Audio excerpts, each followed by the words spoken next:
Hello, ako nga pala si Berskey. So guys, ngayon tuturuan ko kayo paano gamitin itong si Zeraora. Pero bago ang lahat, mag-subscribe na kayo sa ating YouTube channel para makapanood kayo ng mga tutorials and reviews. Okay? So, ayun. So dahil nahumaling ako dito mga ka-RG, takpan ko lang. At umuulan para hindi maganda para maganda yan natin. So, play natin yan.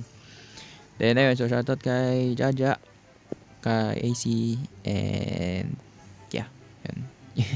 Yung dalawa nating viewers. So, shoutout sa inyo. Puntayan natin dito ngayon.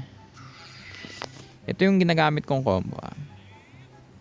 Baka para sa mga ano dyan, baguhan. Okay. May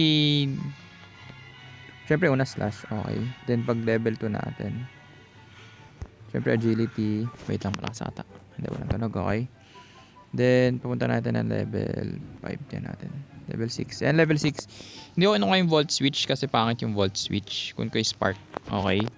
So yung spark tatlo yan. Mamaya may technique dyan. May secret. Then pwedeng discharge. Discharge guys kapag masyadong close range. Puro melee.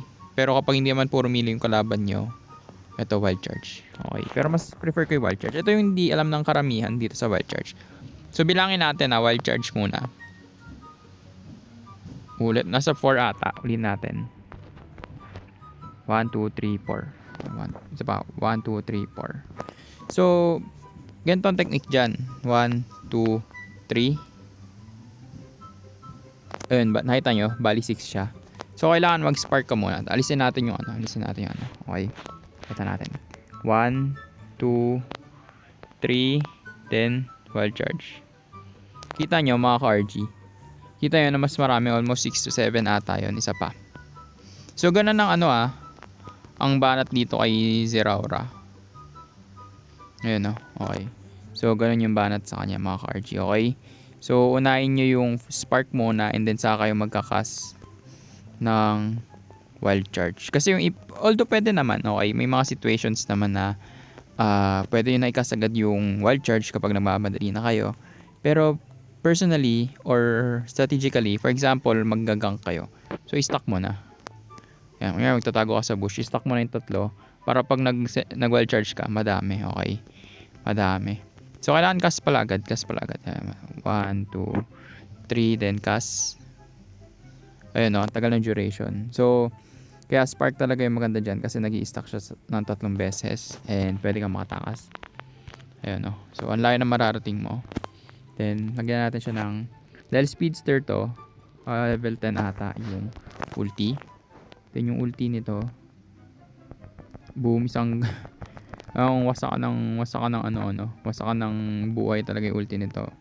Ang ganda ng ulti kasi may shield. Although lahat naman ata sila may shield. So ayan. So syempre, cast mo lang yung ulti nyo kapag team fight, okay? Or talagang mahalagang pick off yung kailangan. Ayun, and then item ko dito, more on the critical. Okay, so hanapin nyo yung mga critical. Pakita ko sa inyo. Wait. Pakita ko na. Punta tayo dito. Review battle. Tingnan natin. Wala. Hindi kita So nakita na Wait lang. Punta tayo dito sa held items. Then punta tayo kay Zeraora. Speedster to. So speedster more on jungle. So yun nakamak siya ng 7 days. So scope lens, choice specs, then razor claw. Itong scope lens for critical, nagki-critical yan, then razor claw. Maganda combination yan. And then to naman is for the ultimate. Okay. So and then at the same time, kapag nag-i-spam ka ng move, maganda na mag-spam ng move dito kay Zeraora kasi since tatlo yung first skill niya. So ma-maximize mo tong choice specs. So ayan.